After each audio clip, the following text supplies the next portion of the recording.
out. So oh!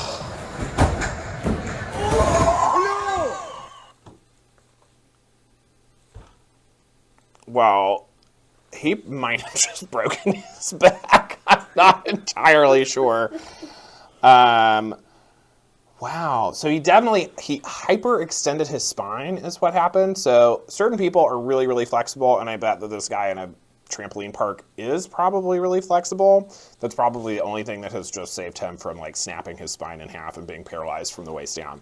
But he likely just probably sprained, I would say, his thoracolumbar junction, which is right about here. It's the bottom of the rib cage and where that connects to the low back.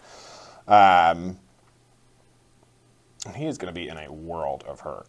But he could come see me, and I could help him feel better sooner. We could do some adjustments. We could do some TENS therapy. And we could do some physical therapy, some muscle strengthening to kind of help strengthen this area and get him back on track. What's up, motherfuckers? What's up, motherfuckers? She should watch where she's going, because that bee is off the tracks. I feel like that feels like a scene out of Midtown or downtown Atlanta. And sadly, she ate it behind a tree, so I didn't really see what happened, but this is why scooters are dangerous, and you should wear helmets. Next. Oh, babies. Oh, and that baby's on, like, a walker.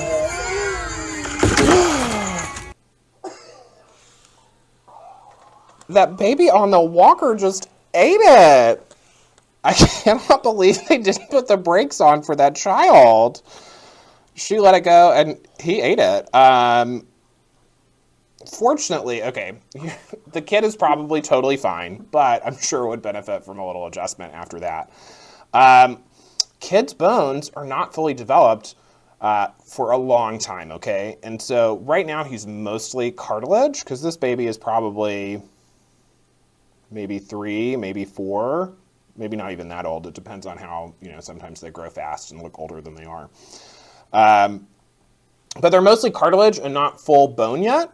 So that means they're a little bit more flexible and a little bit squishier and a little bit more resilient to these types of injuries. If this was like a full adult, they would have been a lot more injured than this young child.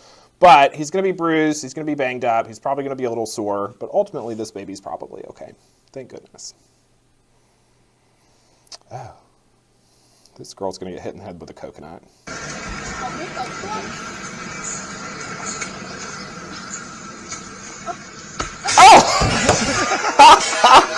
I even knew what was going to happen and got surprised when it fell on her head. Well, she's definitely going to have a concussion. She might, and oh God, because she fell off of this. She's like on a... It's just as bad the second time. She's on like some rigging, and then she's looking up at it like this, so it hits her and like knocks her this way, and then she falls off. So she definitely probably got a little whiplash in her neck. So a cervical sprain and strain, so neck sprain, neck strain, and maybe a concussion. Let's hope this lady's okay. But very common, this type of injury is actually really common to what's experienced during a car accident. Obviously, car accident, very different mechanism of injury than a coconut falling on your head. But pretty similar in what I'm seeing happen to her. So she definitely needs to come get adjusted. Oh, this is a mistake.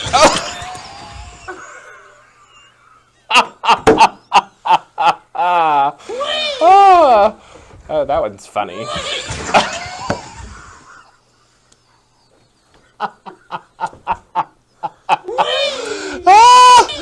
Wee! That man eats it. Oh, shit. And then he, like, catches himself on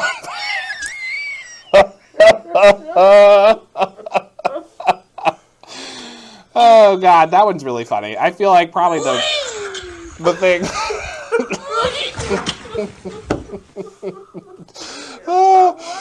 I know, it's just so funny. I feel like the only thing really hurt here is his pride and that burned up knee. Because he definitely caught himself on fire.